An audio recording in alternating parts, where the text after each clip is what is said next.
Assalamualaikum warahmatullahi wabarakatuh. Berjumpa lagi dengan saya Syifa Syihab dalam pertemuan mata kuliah Biokimia Olahraga. Pada pertemuan hari ini, kita akan membahas tentang genetika. Apa itu genetika? Di antara Anda pasti banyak yang sudah familiar dengan istilah gen. Namun tidak banyak di antara kita yang mengetahui dengan pasti apa itu genetika. Genetika didefinisikan sebagai ilmu yang mempelajari sifat-sifat keturunan atau hereditas serta segala seluk-beluknya secara ilmiah. Jadi bagaimana sifat-sifat orang tua itu dapat diturunkan kepada kita atau bagaimana keturunan kita itu dapat mewarisi sifat-sifat kita. Misalkan di antara Anda ada yang orang tuanya memiliki rambut ikal atau keriting, maka satu atau dua di antara anaknya kemungkinan besar memiliki rambut keriting tersebut. Contoh lain, sifat yang diturunkan dari orang tua ke anak itu misalkan dalam riwayat penyakit. Jika orang tuanya memiliki riwayat penyakit diabetes mellitus, maka keturunannya memiliki resiko yang lebih besar untuk mengidap diabetes mellitus juga. Secara etimologis, genetika berasal dari kata genos dari bahasa Latin yang berarti suku bangsa atau asal-usul. Dalam genetika juga dipelajari bagaimana sifat keturunan atau hereditas diwariskan kepada anak. Kalau Anda lihat di bagian kanan, ini ada gambar keluarga tikus. Masing-masing anak tikus itu mewarisi sifat dari kedua orang tuanya. Anak tikus yang betina ini mewarisi warna mata dari ibunya, sedangkan anak laki-laki ini mewarisi warna mata dari ayahnya. Cucu-cucu bapak dan ibu tikus ini ternyata mewarisi gen atau mewarisi sifat mata merah dari kakeknya, begitu. Jadi ada sifat yang diturunkan, ada sifat yang tidak diturunkan. Nah, dalam genetika kita akan mempelajari hal-hal tersebut. Genetika banyak digunakan dalam berbagai bidang. Di bidang kedokteran, diantaranya untuk mengetahui kelainan penyakit atau kelainan penyakit keturunan, begitu ya. Kemudian ada juga tentang golongan darah. Di peternakan dan pertanian, genetika digunakan untuk menciptakan bibit-bibit unggul yang mampu bertahan pada kondisi yang ekstrim. Di bidang psikologi dan antropologi, sifat yang berkenaan dengan kejiwaan atau asal-usul suatu suku bangsa itu dapat dipelajari dengan bantuan ilmu genetika. Sedangkan di bidang olahraga, genetika digunakan untuk proses penilaian resiko cedera pada atlet maupun bakat olahraga yang dimiliki oleh seorang atlet tertentu. Dulu tentunya Anda pernah mendengar nama Bapak Mendel ini. Jadi Mendel atau Gregor Mendel dikenal sebagai Bapak Genetika. Bapak Genetika ini atau Gregor Mendel ini merupakan salah satu penemu prinsip-prinsip dasar dari genetika. Dalam percobaannya, dia mengawinkan dua jenis kacang ercis atau kacang kapri. Dan hasil dari percobaan dia itu menunjukkan adanya variasi dalam jenis kacang ercis yang dihasilkan. Sehingga dalam percobaannya Mendel mengungkapkan bahwa ada 3 hukum yang berlaku dalam genetika. Yang pertama adalah hukum segregasi. Pada hukum segregasi dinyatakan bahwa pada pembelahan sel kelamin, kedua faktor gen, yaitu dari ayah dan ibunya, ini akan berpisah, sehingga setiap gamet atau sel kelamin hanya memiliki salah satu dari pasangan gen tersebut. Jadi kita hanya akan mewarisi salah satu dari sifat kedua orang tua kita. Hukum yang kedua adalah hukum independent assortment yang menyatakan bahwa jika ada dua atau lebih faktor keturunan, maka pada gametogenesis atau pembelahan sel kelamin dapat terjadi pilihan bebas atau independent assortment, sehingga bermacam-macam kombinasi mungkin terjadi dalam jumlah yang sama. Jadi jika ada dua sifat, bisa jadi nanti keturunannya itu bisa memiliki kombinasi dari kedua sifat tersebut. Hukum yang ketiga adalah law of dominance atau hukum dominasi.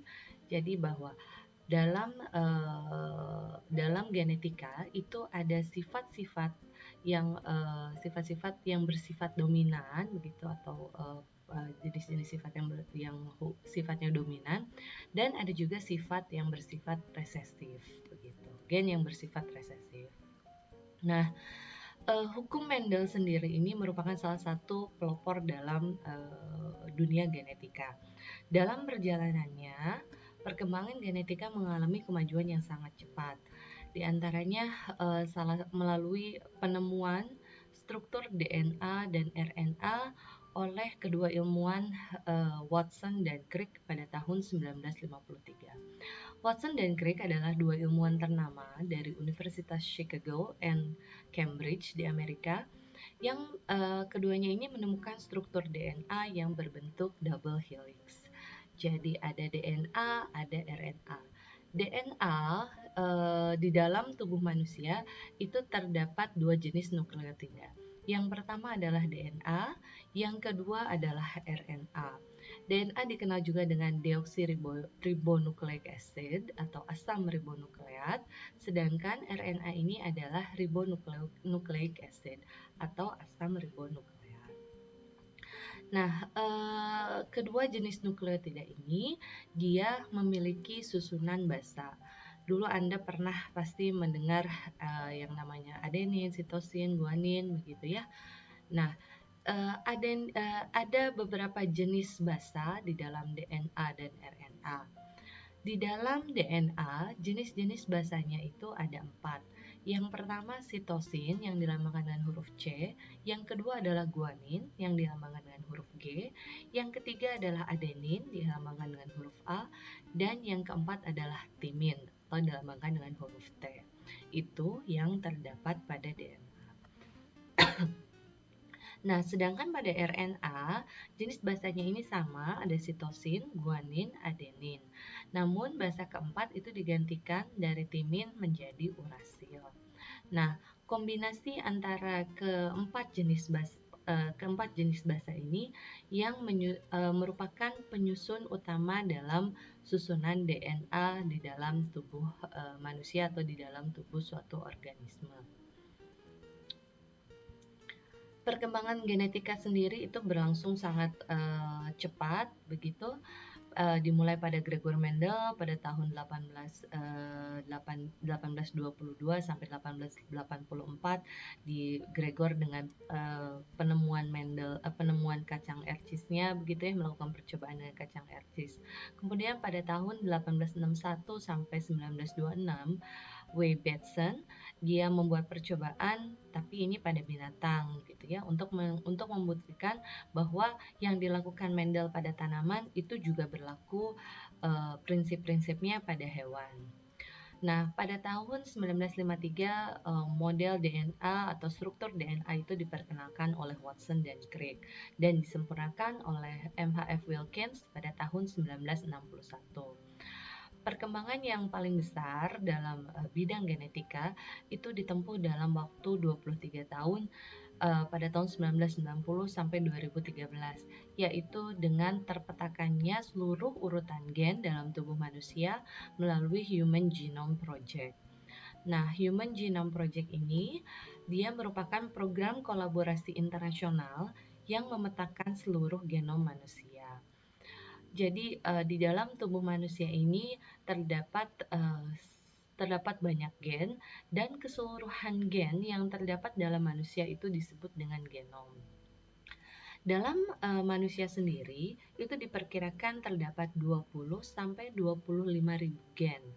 Dan gen itu sendiri terdiri atas 50 sampai 250 juta pasang basa.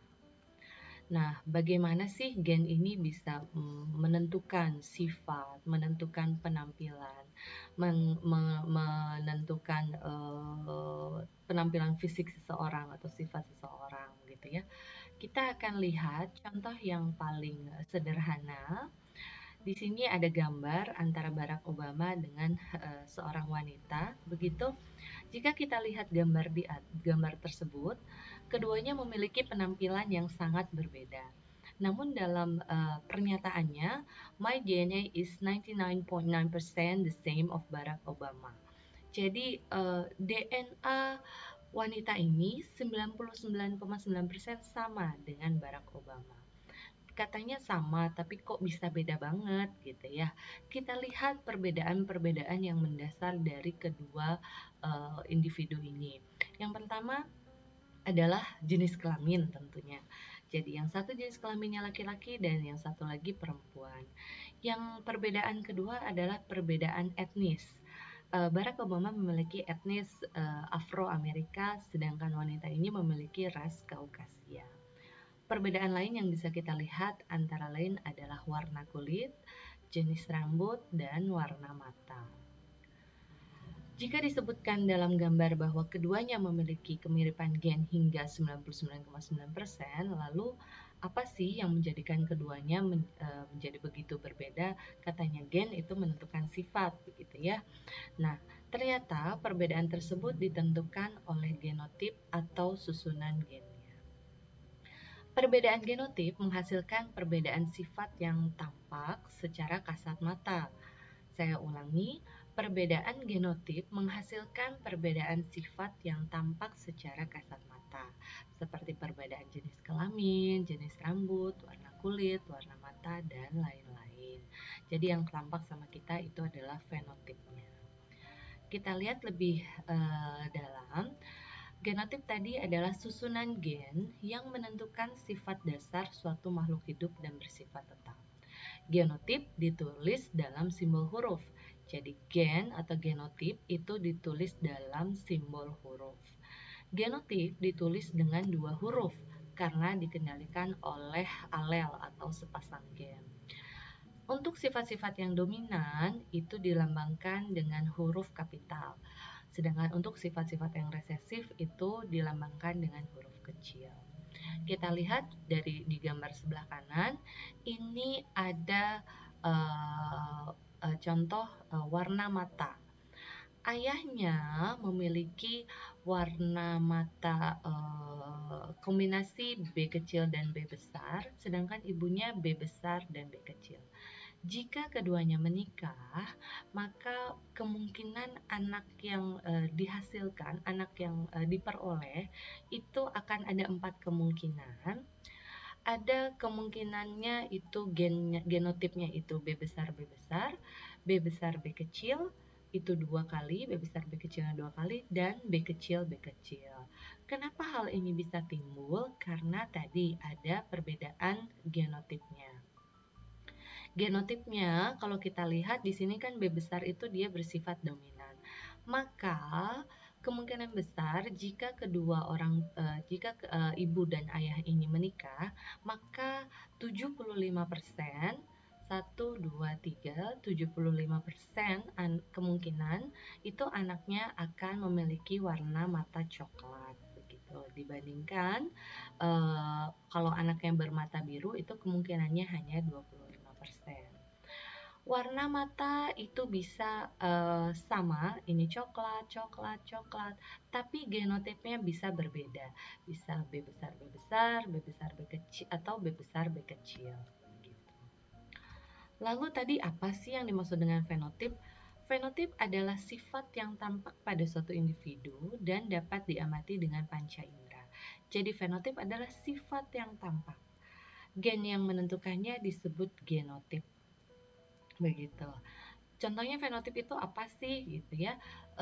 Di antaranya yang dapat kita lihat itu misalkan warna bunga gitu ya, warna bunga yang merah, rambut yang keriting, begitu ya, tubuh yang besar, buah yang rasanya manis dan sebagainya.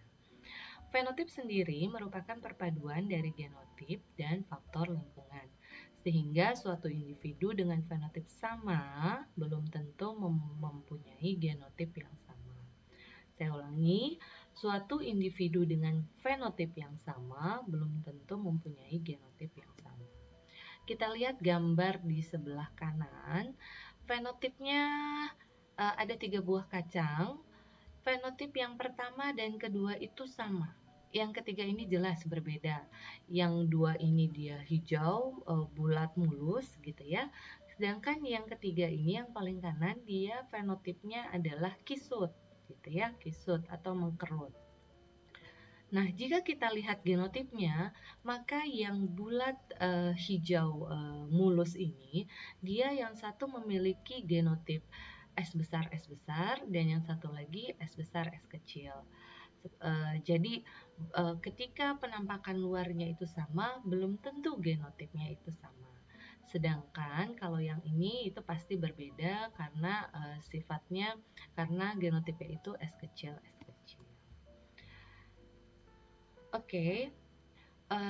Tadi kita bicara bahwa DNA itu menentukan sifat yang tampak pada manusia, menentukan gen, menentukan sifat yang tampak manusia. Sebenarnya di mana sih DNA itu berada begitu? Jadi di dalam tubuh manusia itu terdapat unit atau satuan terkecil dalam kehidupan. Satuan terkecil tersebut dinamakan dengan sel. Jadi unit terkecil dari suatu organisme itu adalah sel. Di dalam sel itu terdapat inti sel. Di dalam sel itu terdapat inti sel yang dinamakan dengan nukleus. Di dalam nukleus ini kita tahu terdapat yang namanya kromosom. Jika kita lihat lebih dalam, kromosom ini merupakan untaian DNA. Jadi DNA itu adanya di dalam kromosom. Ini kan kromosom itu sebetulnya kalau kita pakai pembesaran mikroskop begitu ya, itu bentuknya sangat padat, strukturnya sangat padat, terdiri dari puluhan ribu begitu ya untaian DNA. Jadi sebenarnya dia sangat-sangatlah padat dan sangat-sangat kuat strukturnya. Nah, bagaimana DNA itu bisa bekerja menjadi penentu perbedaan sifat dari suatu individu? Nah, bagaimana DNA itu bisa? Jadi DNA itu bekerja dengan menentukan pada dasarnya DNA bekerja dengan mengatur sintesis protein.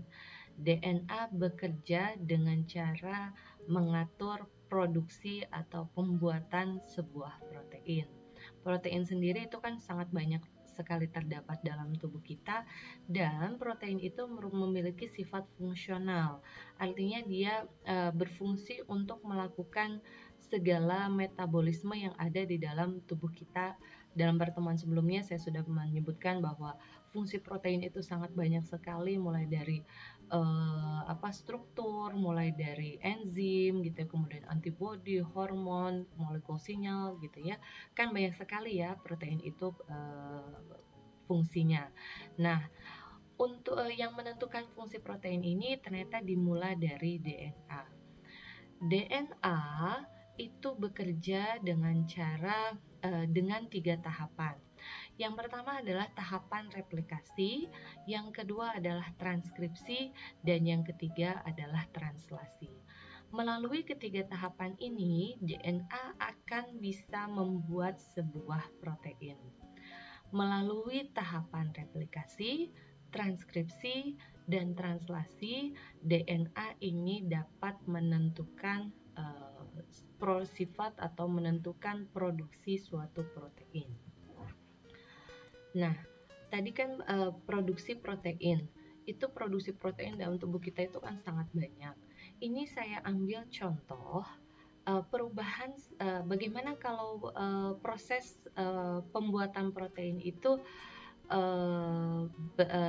tidak berjalan dengan baik begitu ya. Nah, jika terdapat perubahan pada DNA, itu dapat secara langsung mempengaruhi fungsi dari protein. Pada gambar sebelah kiri, ini Anda lihat proses sintesis atau proses produksi sel darah merah. Jika dari awal DNA-nya ini akan berlangsung dengan baik, maka protein yang dihasilkan pun ini akan sempurna, sehingga nanti membentuk sel darah merah yang sehat begitu ya. Sel darah merah yang sehat itu yang seperti apa sih? Jadi sel darah merah yang sehat itu adalah yang bentuknya bulat, pipih di bagian tengah. Jadi seperti donat tapi tidak bolong gitu. Ini semua proses sampai jadi dia sel darah merah itu ditentukan dari level DNA. Lalu apa yang terjadi jika ada perubahan atau jika ada kesalahan dalam level DNA-nya? Jika dalam level DNA-nya ini sudah ada kesalahan atau ada perubahan, maka proses selanjutnya ini juga akan mengalami perubahan. Perubahannya sendiri itu dapat bersifat positif, dapat juga bersifat negatif. Dalam kasus ini atau dalam contoh gambar ini, perubahan yang terjadi ini bersifat negatif karena perubahan pada level DNA ini menghasilkan sel darah merah yang bentuknya bulan sabit. Apa yang terjadi jika sel darah merah itu bentuknya seperti bulan sabit? Maka orang-orang yang memiliki kelainan ini akan menderita sel anemia bulan sabit, sel anemia sabit. Begitu. Jadi orang-orang dengan kelainan darah seperti ini dia akan mengalami anemia, dia akan mengalami infeksi yang terasa sangat menyakitkan di tubuhnya. Nah, kita sudah lihat ya bagaimana sih besarnya peranan DNA gitu ya, bagaimana gen itu bisa membedakan satu individu dengan individu yang lainnya. Nah, sekarang kita akan melihat bagaimana sih perannya genetika itu di bidang olahraga. Anda mungkin sering di antara Anda ada yang suka atletik gitu ya. Orang-orang yang jago di bidang atletik itu biasanya didominasi oleh etnis-etnis tertentu. Nah, saya tanya gitu, apakah benar jika atlet maraton atau sprinter paling hebat di dunia itu pasti atlet yang keturunan dari Afrika? Betul nggak sih gitu ya? Nanti kita akan coba lihat faktanya. Atau misalkan benar nggak sih hanya orang dari etnis Bajau yang mampu menjadi penyelam terbaik di dunia? Di sini akan kita lihat fakta-faktanya, apakah benar genetika itu mempengaruhi performa atau bakat seseorang dalam melakukan sebuah kegiatan. Nah, ini saya ambil contoh suatu event olahraga. Mohon maaf, ini event olahraganya pada New York Marathon pada tahun 2000 ya, bukan tahun 2020. Jadi ini adalah event olahraga maraton pada tahun 2000. Pada event tersebut terdapat sekitar 21.000 atlet yang berpartisipasi dalam kegiatan maraton tersebut. Tapi Anda lihat ini di bagian paling depan itu yang mendominasi adalah atlet-atlet yang berasal dari Kenya. Bayangkan 9 besar begitu ya, dari 20 besar itu 9 orang diantaranya adalah orang-orang keturunan Kenya. Sisanya didominasi oleh etnis dari Afrika juga, sedangkan orang kulit putih itu tidak terlalu banyak. Lalu apa sih pengaruh etnis dan performa atletik? Jadi kalau kita lihat tabel di sini, ini ada perbandingan dari beberapa etnis atlet yang berpartisipasi dalam beberapa nomor lari di atletik. Kita lihat bahwa untuk lari jarak pendek 100, 200, dan 400 meter ini sangat didominasi oleh atlet yang berasal dari Afrika Barat. Tapi jika kita bergeser ke jarak lari yang lebih tinggi atau lebih panjang, begitu mulai dari 800 sampai maraton, 800 meter sampai lari 5.000, 10.000 meter bahkan di maraton, maka kecenderungan itu akan berpindah pada orang yang berasal dari Kenya. Lalu bagaimana peranan etnis lain begitu ya?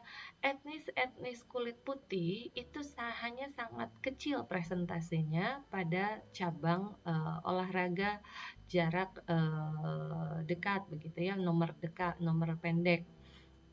dia baru akan mendominasi orang-orang kulit putih, itu baru akan mendominasi pada nomor-nomor jarak panjang seperti pada nomor 10.000 meter dan nomor maraton.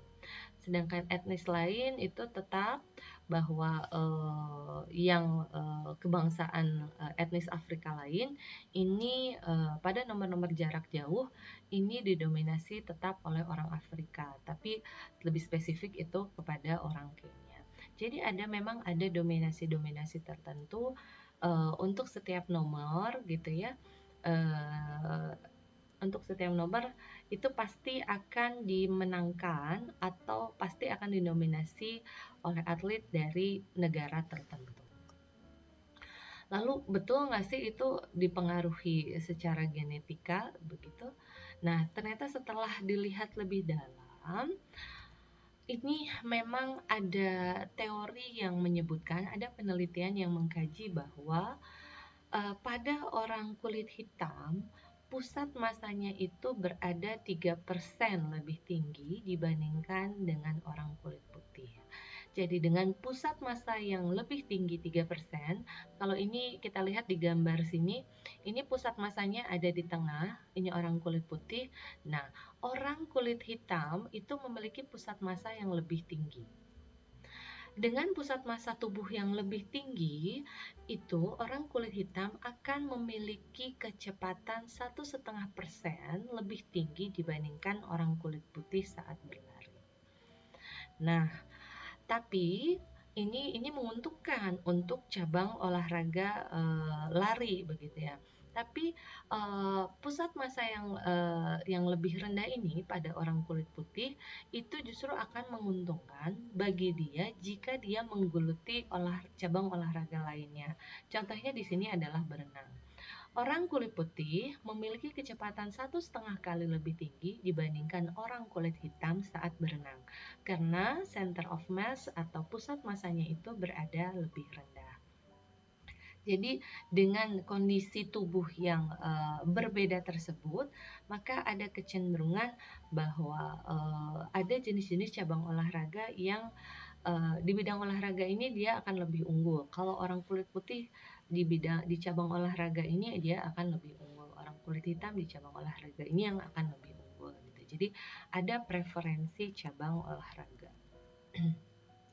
Nah, Anda lihat di sini ada pasti gambar Anda sudah tahu siapa dia gitu ya. Jadi ini adalah Usain Bolt. Usain Bolt ini adalah dikatakan dia sebagai manusia tercepat di dunia. Benar nggak sih orang-orang itu kok dia cepat banget, kok dia bisa terus tetap juara begitu ya dalam berbagai event gitu ya, dan terutama dalam nomor-nomor lari jarak pendek begitu ya. Nah, orang kemudian mencari tahu pada atlet-atlet yang hebat ini sebetulnya dia ada perbedaan nggak sih dengan manusia biasa? Apakah atlet memiliki perbedaan yang mendasar dengan manusia biasa? Nah, setelah dikaji, ternyata memang terdapat gen-gen kunci dalam fitness atau kebugaran atau dalam bidang olahraga. Orang-orang dengan performa tertentu ini memiliki beberapa gen yang berbeda dibandingkan dengan orang biasa. Nah, gen-gen tersebut diantaranya ada ACTN3, ada ACE atau ACE, ada juga PPA RGC1A. Gitu. Jadi ada 3 gen ini yang paling banyak dipelajari dan dinyatakan sebagai gen-gen yang paling mempengaruhi performa seorang atlet dalam berolahraga. Kita lihat gen yang pertama, ACTN3, ini adalah gen yang bertanggung jawab dalam produksi protein aktin yang berfungsi untuk mempertahankan sitoskeleton.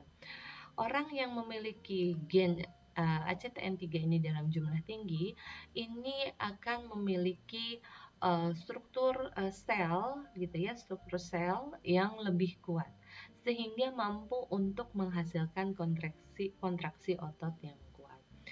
Sitoskeleton itu apa sih? Jadi sitoskeleton itu adalah Anda bayangkan rangka baja untuk struktur sel. Kita punya rumah, kita harus bikin rangkanya itu yang paling bagus dari baja. Demikian pula halnya dengan sel yang kuat, sel yang baik itu adalah sel yang memiliki rangka yang kuat. Nah, untuk membuat rangka yang kuat dibutuhkan gen yang unggul juga. Nah, gen ACTN3 ini adalah gen yang berfungsi atau berperan dalam menghasilkan struktur sel yang kuat. Gen yang berikutnya adalah gen ACE. ACE ini adalah gen yang paling banyak dipelajari di bidang olahraga. ACE ini bertanggung jawab atas produksi enzim yang mengontrol tekanan darah. Jumlah gen ini memang diketahui jumlahnya lebih tinggi pada orang-orang dari etnis Nigeria dan Afro-Caribbean.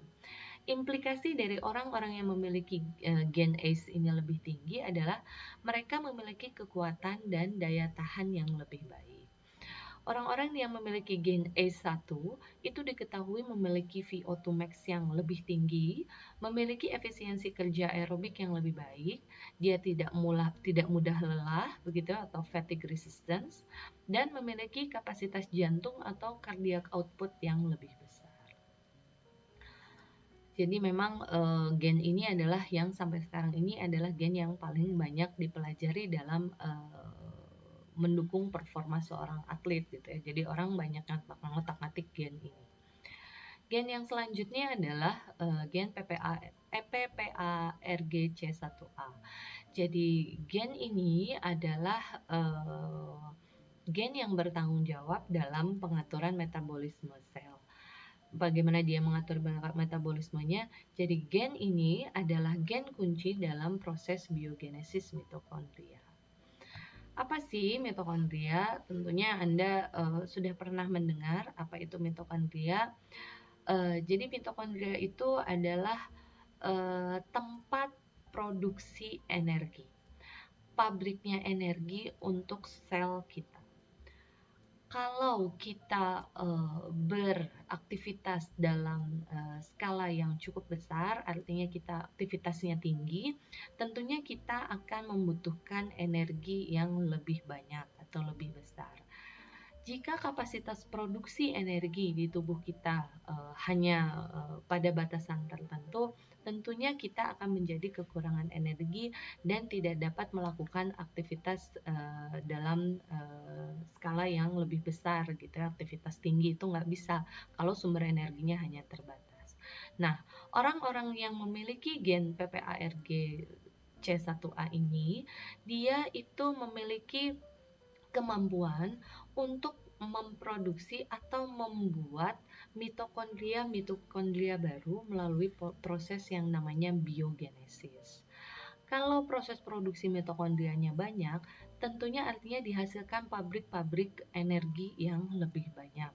Sehingga jika kita beraktivitas tinggi, itu cadangan energinya selalu ada. Jadi makanya dia nanti orang yang punya mitokondria banyak, itu dia tidak akan mudah lelah dan sumber energinya juga akan lebih banyak dibandingkan orang biasa.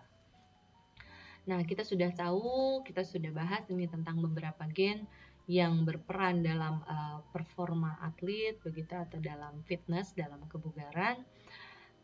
Ini gennya secara alami terdapat di dalam tubuhnya. Ada pula jenis orang begitu ya yang sebetulnya dia itu memiliki kelainan. Tapi kelainan gennya itu menjadikan dia memiliki performa yang luar biasa begitu ya. Ini contohnya adalah Iro Antero Mantiranta. Jadi Iro ini dia adalah seorang atlet yang memenangkan 9 medali emas dalam 7 kali Olimpiade musim dingin. Ternyata setelah dicek, Iro ini dia memiliki kelainan polisitemia atau PFCP. Jadi kelainan yang dimiliki oleh Iro ini disebabkan oleh adanya mutasi pada gen erythropoietin reseptor atau IPOR. Jadi kelainan pada gen IPOR ini menyebabkan peningkatan massa sel darah merah dan hemoglobin, sehingga kapasitas pengangkutan oksigen di dalam tubuhnya itu dapat meningkat 50%. Jadi orang hanya dengan jumlah sel yang sama dalam suatu individu, sel darah merahnya punya Iro ini dia ternyata lebih berat akibat tadi ada kelainan gen tersebut gitu ya. Sel darahnya lebih berat, begitu kemungkinan sehingga dia jumlah hemoglobinnya juga lebih banyak, sehingga dalam satu sel orang itu hanya bisa mengangkut katakanlah 10 begitu ya, dia bisa mengangkut 15 molekul oksigen. Jadi kemampuannya dia untuk sel darahnya untuk kemampuan sel darahnya untuk mengikat oksigen itu lebih besar dibandingkan orang pada umumnya. Nah, ini adalah salah satu kondisi langka yang justru menguntungkan saat berlaga dalam event endurance atau ketahanan. Jadi dia ini karena kelainannya kok dia menang terus begitu ya, Iro ini. Ternyata setelah diteliti lebih lanjut, ternyata dia memang memiliki kelainan dalam sel darah. Nah, ada orang yang dari awalnya begitu ya memang secara genetik dia memiliki keunggulan, ada orang yang dengan mutasinya justru malah menguntungkan untuk dia begitu. Nah, sekarang peneliti di luar negeri begitu ya, peneliti terutama yang di bidang olahraga, di bidang kedokteran juga ingin, saya bisa nggak ya punya kemampuan kayak atlet lari dari Kenya begitu, atau saya bisa nggak ya punya kemampuan berenang secepat orang Kaukasia begitu atau orang Amerika. Nah, sekarang pengembangan penelitian di luar negeri itu mulai beralih ke gene therapy. Jadi gene therapy itu adalah merupakan sebuah proses di mana kita memasukkan gen tertentu begitu ya, sehingga harapannya akan dihasilkan protein-protein tertentu yang bisa mendorong performa atlet sehingga menjadi lebih baik. Kalau tadi contohnya kita punya gen yang berfungsi atau gen yang berperan dalam ketahanan begitu endurance, katakanlah gen ACE gitu yang tadi. Gen ACE itu misalkan kita potong gitu, disebutnya therapeutic transgene, kita potong, kita punya gennya, kita masukkan ke gen kita. Kita masukkan ke dalam sel kita masukkan ke dalam tubuh kita. Harapannya itu nanti kita akan mempunyai sistem metabolisme seperti layaknya orang-orang dengan jumlah orang-orang yang mempunyai performa yang bagus di bidang olahraga. Nah, penelitian ini masih sangat berkembang, artinya masih dalam terus tahap pengembangan, tapi tidak semua tentunya berhasil karena ada yang berhasil, ada yang tidak, karena tubuh manusia itu sendiri adalah sebuah tempat yang unik gitu ya. Jadi nggak sembarangan orang masuk gitu atau sembarangan benda masuk dari yang lain. Kalau bekerja di orang itu terus pasti bekerja juga di dalam tubuh kita, itu belum tentu gitu. Jadi ini masih sedang dikembangkan, beberapa diantaranya ada juga yang berhasil. Lalu kalau nggak lewat gen terapi, itu kira-kira caranya gimana sih supaya kita bisa punya metabolisme yang bagus, kita bisa punya performa yang bagus. Nah, selain dari latihan, dari workout atau misalkan dari ini ya terapi gen, nah ada satu pendekatan lain yang dapat dilakukan, yaitu adalah melalui nutrigenomics. Jadi melalui nutrigenomics ini orang mempelajari bagaimana gen kita itu ternyata sangat dipengaruhi oleh jenis makanan yang kita konsumsi. Jadi dalam nutrigenomics, what you eat affects how your genes behave. Jadi apa yang kita makan itu sangat mempengaruhi bagaimana gen kita bisa bekerja. Jadi ketika gen kita bekerja dengan lebih baik, misalkan dengan mengkonsumsi banyak apel, banyak sayuran, banyak buah-buahan, tentunya metabolisme kita juga akan lebih baik begitu. Nah, tapi ada juga jenis-jenis makanan yang perlu dihindari begitu.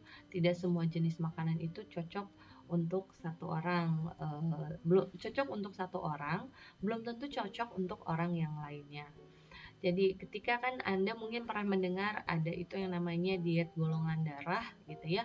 Nah, kalau itu menyusun pola makan berdasarkan golongan darahnya. Jadi ada golongan darah tertentu cocok untuk satu makanan dan dilarang untuk mengkonsumsi makanan lain. Nah, kalau itu golongan darah kan masih hanya 4 golongan nih gitu. Jadi melihatnya hanya berdasarkan golongan darah sehingga sangat umum sebetulnya. Nah, pada nutrigenomics itu memang betul mengkaji secara individual. Saya dan Anda itu misalkan golongan darahnya sama B gitu, itu mungkin kita akan punya pola makan yang sama. Tapi kalau pendekatannya melalui nutrigenomics, ini kita akan mempunyai bisa jadi mempunyai pola makanan yang sangat berbeda walaupun golongan darahnya sama begitu. Orang yang gen-gennya itu sangat berbeda gitu ya, tentu pola makan yang dibutuhkannya juga itu akan berbeda. Nah, Anda sudah mendengar jadi dari uraian tersebut bagaimana peranan gen itu menentukan sifat yang ada dalam tubuh, menentukan penampilan kita, menentukan performa kita dalam berolahraga atau beraktivitas begitu. Ada juga gen-gen yang dikatakan bertanggung jawab terhadap performa-performa tertentu dalam suatu cabang olahraga begitu ya. Nah, intinya gen memiliki andil. Gen memiliki andil dalam mendukung performa olahraga atau mendukung performa tubuh kita karena memang hubungannya langsung dengan metabolisme. Seperti tadi ada gen-gen yang ada gen ACE gitu ya, gen actin gitu. Itu memang secara genetik itu bisa menentukan performa kita dalam beraktivitas atau berolahraga. Namun, tidak boleh dilupakan bahwa faktor lingkungan itu juga memegang peranan yang penting. Jadi tidak semata-mata gen itu menentukan 100% keberhasilan seseorang atau kemampuan seseorang, tapi faktor lingkungan juga memiliki peranan yang sangat besar. Demikian yang dapat saya sampaikan pada pertemuan hari ini. Mudah-mudahan cukup menarik buat Anda semua karena sebetulnya genetika ini cukup menarik kalau kita di Indonesia begitu ya punya teknologinya. At least kita punya teori yang bisa mengarahkan, yang bisa membuka pikiran kita bahwa oh ya ini tuh ada loh pengaruh genetik itu, bagaimana cara kita mengembangkannya. Nah, itu kita bisa mulai berpikir ke arah situ. Terima kasih atas pertemuannya, atas perhatiannya. Saya ucapkan terima kasih. Semoga apa yang saya share hari ini bisa bermanfaat bagi Anda semua. Demikian yang bisa saya sampaikan. Terima kasih. Wassalamualaikum warahmatullahi wabarakatuh. Bye.